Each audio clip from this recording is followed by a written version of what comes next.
It's not a holy cow at all. It's something that Minister Pravin Gordhan is looking into. And to say if we need to close it down, we should. I mean, after all, who travels on SAA is not the working class. You're better off making sure that your trains, which are used by the working class, work properly. That, of course, Tito Mboweni explaining his position on what can and can't be done at SAA. Well, in the hotspot is Mr. Vuyani Jarana, and of course, he is going to have to talk to us about whether the national carrier can, in fact, be saved and whether there's a plan to turn it around. Thank you so very much for joining us. Thanks, Karima. Thanks for having me. Good morning. So you, of course, are the person that is going to have to make the case. But we've seen in an article that Carol Payton really wrote recently, she said, firstly, we learned that it is not 5 billion that the airline needs to save itself, as previously reported. It needs to raise 21.7 billion over the next 3 years, some of its debt and for some of its equity. Why is there such a disparity in the numbers? And given that disparity, can this airline actually be saved? Karima, I think from the starting point, when I joined SAA, the first thing was to diagnose exactly, firstly, whether the airline is salvageable. Two, if it is salvageable, what would it take to actually turn it around and make it profitable? So in the modeling, we did the modeling over a 5-year period, and we said, well, in 3 years' time, the airline can actually be profitable. Obviously, there are certain assumptions you make to get there. Part of the assumption was to deal with the 9.2 billion rand of debt, which we found in the airline, but also understanding that for the next 3 years, the airline will not be making any profit, in which case then you have to inject capital on it. We were very clear from the beginning that it will take 21.7 billion rands, 9.2 of all debt, and a 12.5 billion rands of new working capital requirement until you get to a break-even point.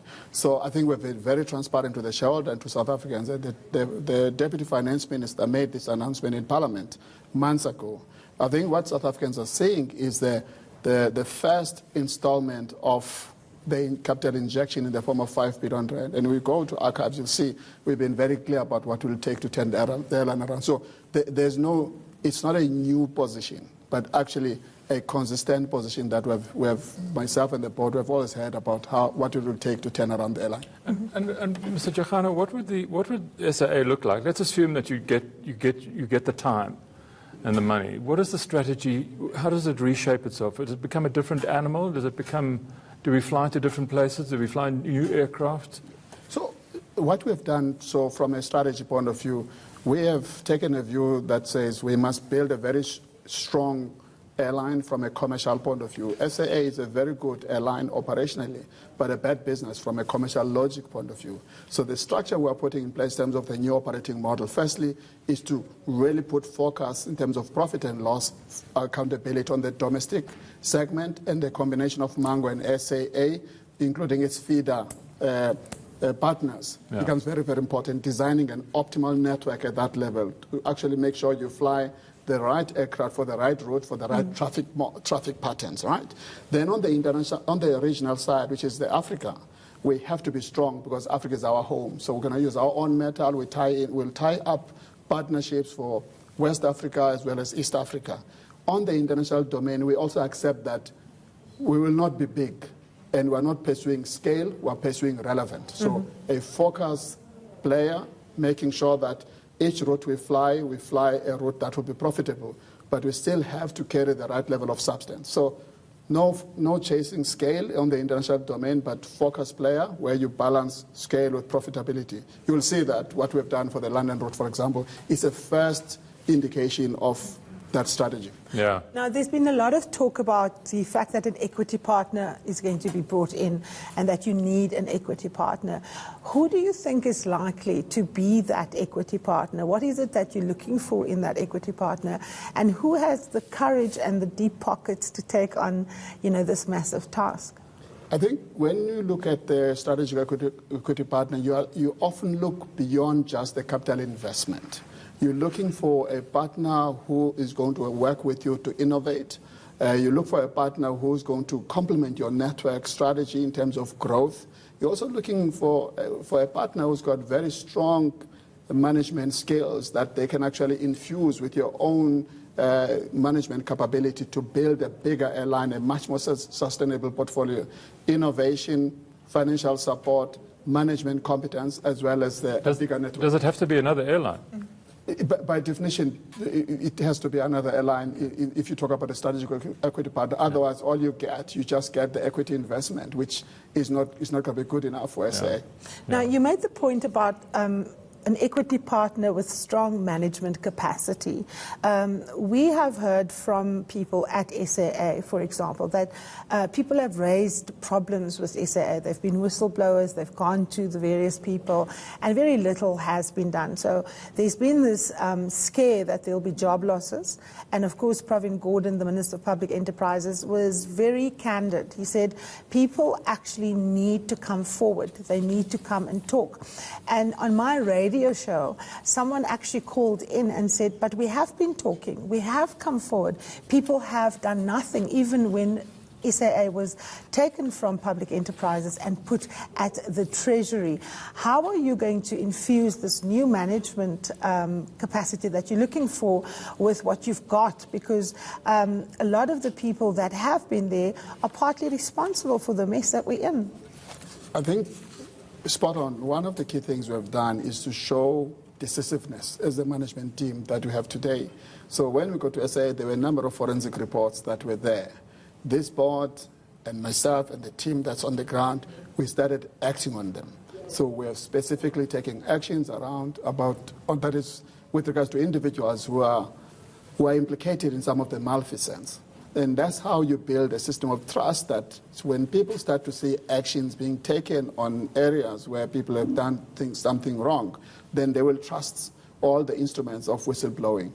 And we are busy, therefore, looking at all the kind of instruments to build back trust of people to actually report incidents where people may not have conducted themselves or very, very well for the airline. So we're building a system of trust that SAA bringing in skills in terms of management, but also identifying bright stars within the system that we feel can actually make a difference. So building management capability, identifying rising stars with SAA, bring them up to be able to support the new management team we're building. We have got is very critical. I must say, part of the challenge is that the top structure of SAA has been depleted of skills for a long period of time. And when you get into an airline where everyone is acting and some of the people have only seen one experience of SAA, not a wider view of the market, that's where the challenges start. Mm-hmm. And we're busy bringing skills, bring a better mix of skills inside SAA and those that we're infusing from outside. And we're very open about it. Mm-hmm. Aviation and non-aviation skills, we bring them together. Mm-hmm. Now, of course, in order for you to bring in people, you're going to have to axe people. Give us the strategy for consolidating the skills that you have inside. What kind of levels are you going to intervene at? Because what we found in a place like Eskom, for example, we see one executive after the other going. We saw Transnet CEO Siyabonga Gama, lose his battle in the Labour Court. Have you gotten pushback at certain levels? And because the rot wasn't just at the top, people had to be cooperating to make this work at various levels. So how are you identifying where the rotten apples are, and how are you going to get rid of them?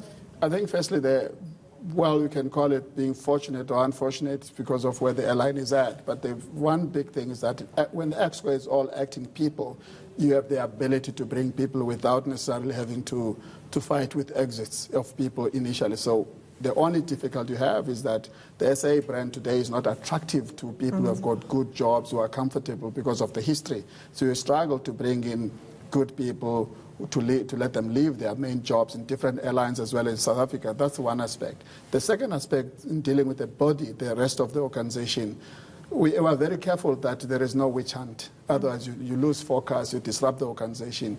We are looking at where is the money going? How can we save the airline a lot more money, a lot more quicker? So we've dealt with the retail side, the revenue side of the business. The strategy is working there. The revenue pools, that is margin pools, are coming back. So we get into the deep body of the organization to extract costs. As you start going through procurement processes, looking at how some of the procurement processes, some of the contracts were concluded, you begin to realize that some people may not have conducted themselves appropriately. In that process, you deal with them accordingly. But there's no witch hunt. We are focusing on turning around the airline. Those who have done wrong things, obviously, as common cause, they will be dealt with. And you're focusing on turning around the airline. If there's these constant calls still that must be shut down, Yes. and it's a waste of money, etc., etc. Is that a distraction for you? Do you take them seriously? Is there an argument for doing that? Or would it be even more expensive than what you're doing? Actually, let me go back and say, we are actually the stewards of the asset. Doesn't belong to us. Myself and the board were just stewards on behalf of the shoulder with South African government, and in fact, South Africans as a whole. We believe we're the good stewards, and to the extent that we are good stewards, we would hope to be given the opportunity to exercise, to turn around the airline.